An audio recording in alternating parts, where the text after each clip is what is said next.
morning, good morning, good morning, good morning.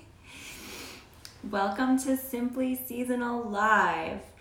I am here with you alone. Megan couldn't make it here today, and we are here to talk about eggs. Such a great topic, such a great food. I always think that it is just the perfect food. So, you know that question, like, if you had one food that you can live on for the rest of your life, what would it be? And of course we want to say like pizza or tacos or something like that. But you know what your answer should be? Eggs. Because egg is like a complete food. It's everything you need to survive, like all in one. It's like eating a whole entity of food. It's just so powerful. It's so energy giving and lifting.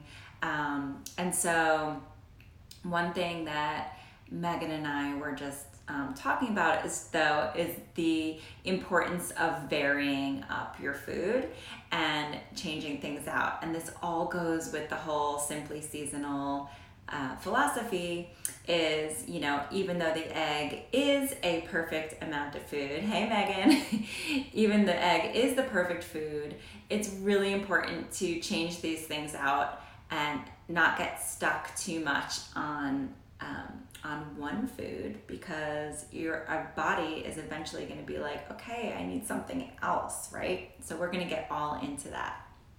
So come on and join me. Hopefully some people join the conversation. Hey Jessica, what's up? So let's talk eggs.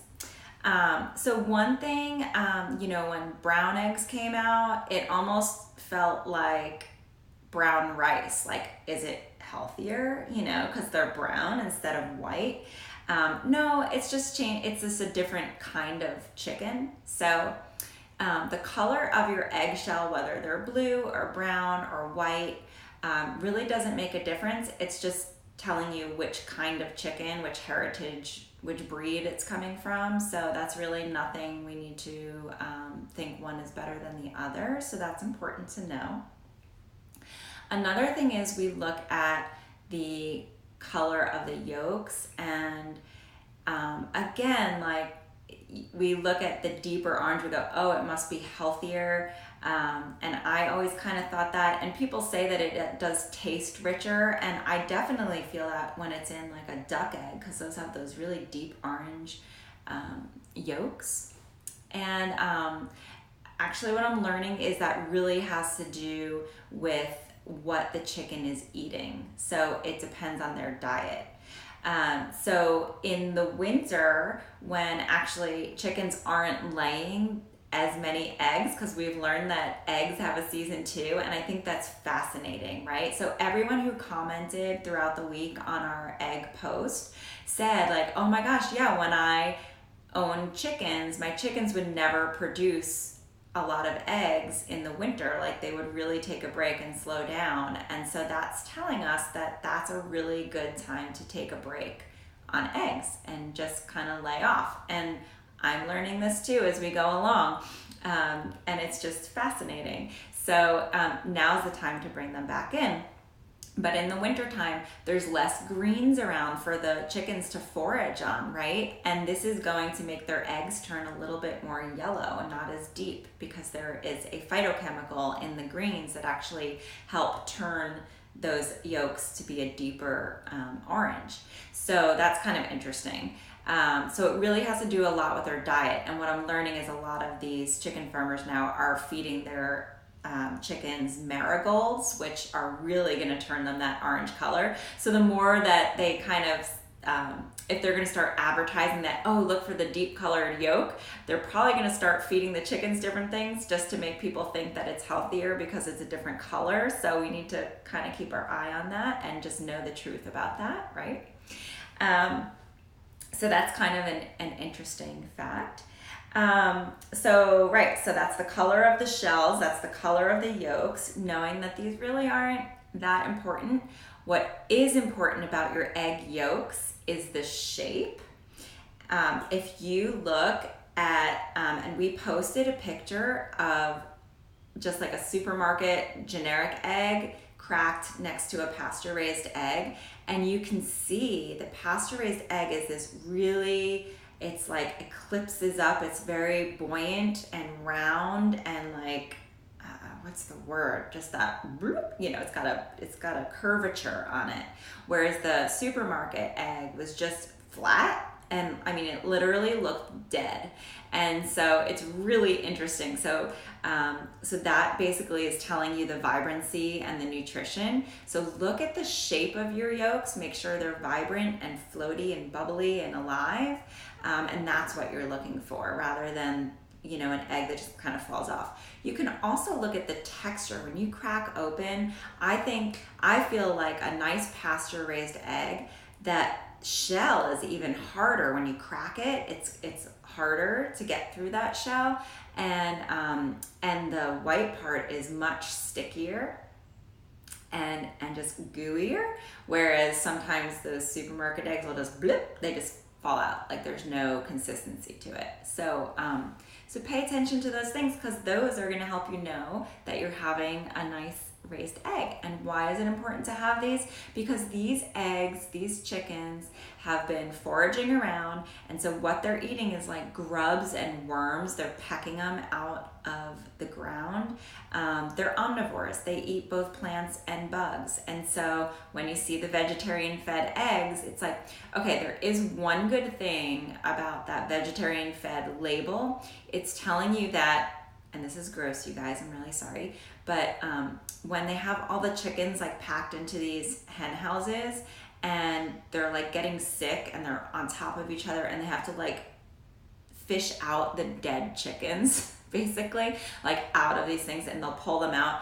And so there's a practice where they take these chickens and then feed, it's kind of like the mad cow disease, like how they were feeding the sick cows to the cows.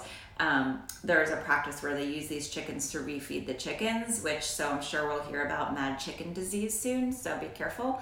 So the vegetarian fed is actually came out after we learned about these practices, and people were afraid of that, so then they're saying vegetarian fed. So even when they're pasture raised and out in the pasture and having a stressless life and foraging and being their chickens, they also will give them feed as supplement. And that's where the organic label might be your friend. So organic alone doesn't mean too much. They're still allowed to clip their beaks. Like the practices are still not great. They could still be shoved, you know, just organic. They could still be like not having the best life. But they're given organic feed, but they could be given organic corn or organic grain. Like they're still, it doesn't mean that they're pasturing and they're eating, you know, vegetables and bugs and berries and stuff like that, grubs.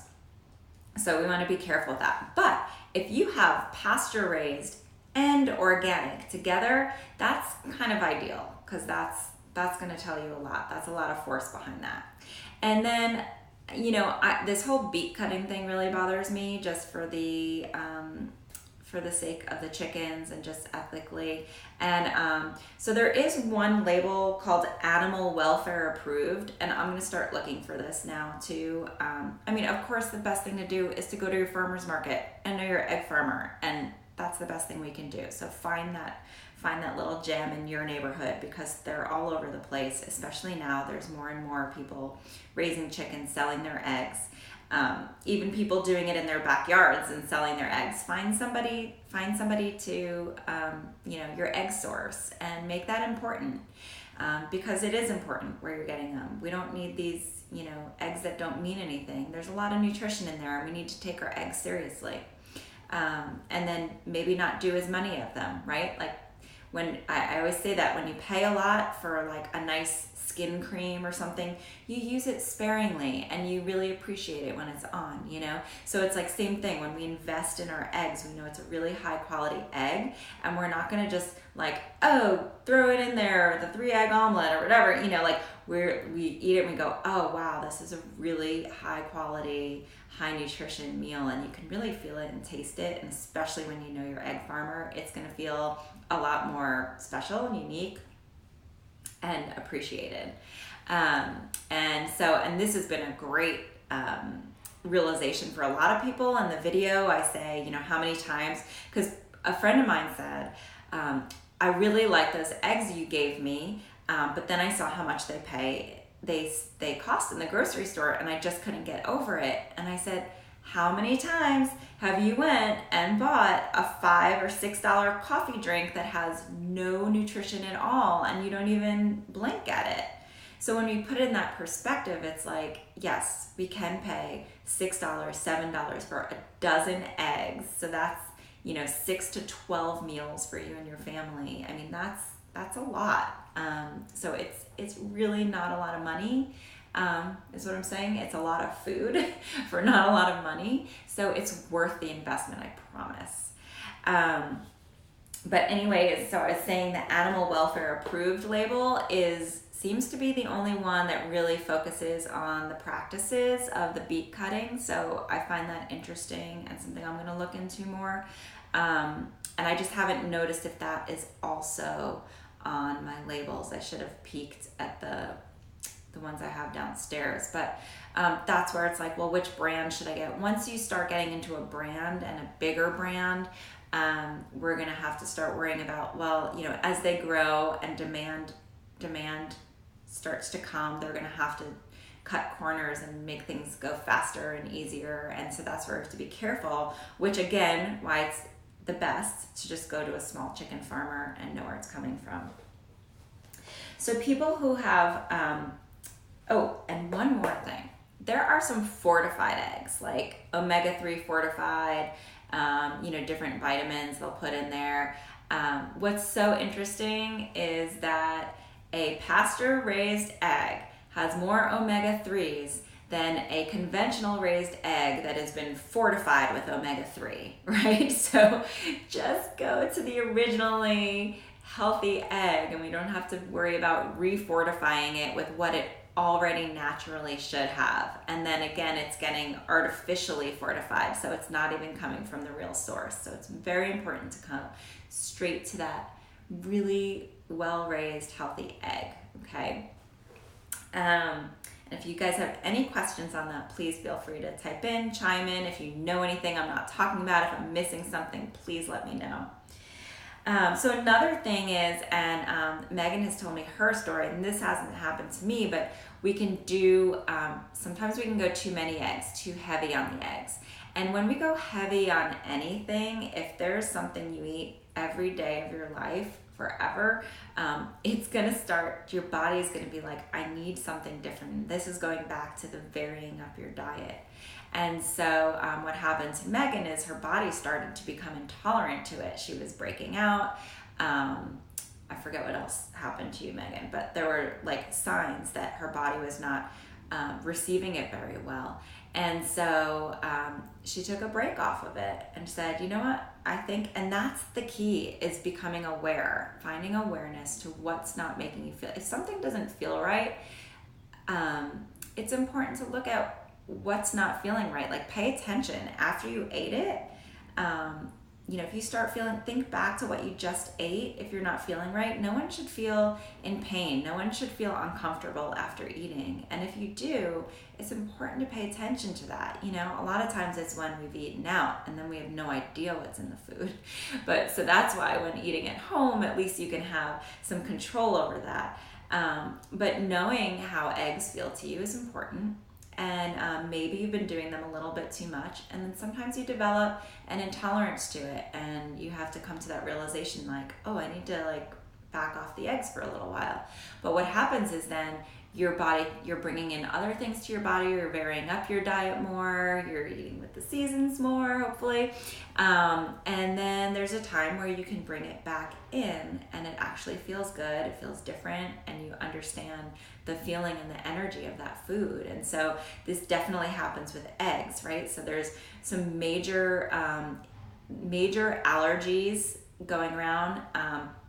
A lot of it is for, so we've got gluten, we've got soy, we've got eggs is one of them, and let's see, there's two other ones, and I'm drawing a blank right now. Nuts, I guess, peanuts, and is it corn? Maybe corn. So we have to be careful of these intolerance things, and obviously they are foods that we have been manipulating a lot through modern food. Dairy. Thank you, Megan. Duh. Wait, I need that emoji. So these are things obviously that we have been messing around with and in our food industry, and these are the things that are showing up as intolerances, and so it's really important to take a look at them. And again, eggs is one of those things. So just take a look at it. There's so many creative ways to use eggs, and we have, we all know the omelets and the frittatas and all that stuff. And so this week we made that shakshuka, which the recipe will be reposting it on social media tomorrow, but it's on the website, and it's a really cool way to bring eggs into like a beautiful brunch. The first time I ever made it was for an Easter brunch, and it was so good. It's such a different way to eat eggs, where you basically just make this tomato sauce with lots of veggies. It's originally was like a North African Mediterranean type dish, so using different kind of spices from there, so being more like oregano and cumin kind of thing. But we did it in a Mexican style one with tortilla chips, so usually you'd have it with like pita bread or sliced baguette and stuff like that. So feel free to get creative with it. We tried to do our own little spin on it, which was fun. But give it a try. It's delicious. And I think we forget about having eggs for dinner. And springtime, it's just such a nice light dinner. It brings that protein in, and think about putting it into salads, your hard-boiled eggs. Spring is a great time to start incorporating that. Oh my gosh, I'm gonna post my Cobb salad. I totally forgot about that recipe. So I'm gonna throw that into our stories as well, because it's a really good one. And so that's kind of the deal with eggs. And we wanted to say all this stuff on our video, but again, we try to make them 5 minutes. Sometimes they slip to 6 minutes. We're trying really hard to keep them to 5. But we always have like way too much that we want to share, and then we go, okay, we'll bring that up in live. And so if there's anything, even those of you who don't join us live and watch these videos later, when our episodes come out, and if you have questions that you want us to answer in the live that we'll repost afterwards, feel free to email us, message us, contact us, do whatever you want. We want to know what you're curious about on that topic. We have our own ideas, but we want to be able to answer everyone's. And a lot of times what happens is you ask us a question and we go, oh yeah, like we didn't even think about it that way.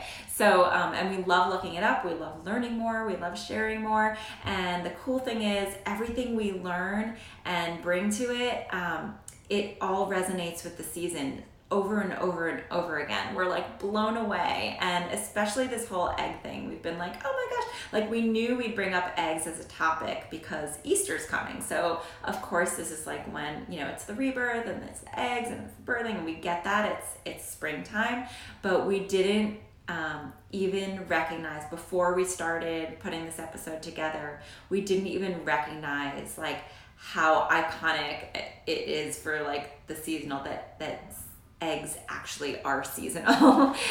Because we think of them, we get them all year long. So I never even thought of it that way. I thought of it, this is when we celebrate the egg, but I didn't think of it as this is egg season. So it's fascinating, really fascinating.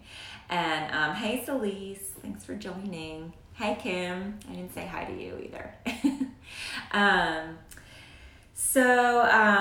Well, I've been talking for about 20 minutes now. I know some of you just joined, but I think that I have shared everything that I would like to share. If there's any other questions, feel free to throw them out there. But I think that's it. Oh, I thought of something. Okay. If you are allergic or feeling like eggs don't feel good to you right now, there is a great substitute when it comes to baking, when your recipe calls for or cooking, when your recipe calls for egg and you need it more for just the texture of the egg to glue and hold things together, you can make a flax egg. And so a flax egg is made by taking 1 tablespoon of ground flax and mixing that with 3 tablespoons of water. And you just mix that up. You let that sit for about 5 minutes, and it's gonna turn kind of pasty, like an egg. It's gonna get that really sticky kind of texture, and you can use that in your recipes. So it's not like you want to make a flax egg omelet, but when a recipe calls for eggs and you are feeling like you don't want eggs, or you have a friend who's allergic and you want to keep them out of there, that's a great way to substitute. And so a really good tip to know. And that's about it. Hey, Shelby. Shelby shared with us this week that she has her own chickens and raises her own eggs.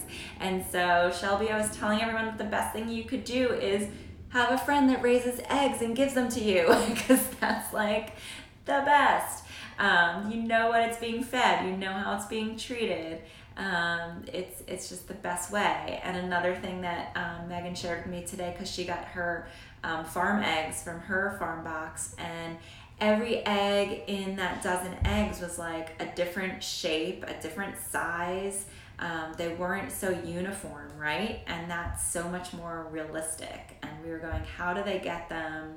You know, when you get a dozen eggs from a certain, especially from the bigger brand things, it's like they're like cookie cutter eggs. They're all exactly the same size and shape, and it's like, what's going on there? You know, that's not nature. That's not what nature does. Like, we're like perfectly imperfect, right? And so how are all these perfect eggs coming out? It's just something to think about. So go out there and get your weird and perfect eggs from your from your people raising your chickens and raising your eggs. And that's the best way to do it. So I think that's it now. Nobody's asked any questions, so we'll just move on. And so please don't forget, if you're not getting our emails, make sure you sign up for our emails. Next week, we will be releasing our episode all about fresh herbs and cooking with fresh herbs. And so Shelby, I know you're really good at this one too.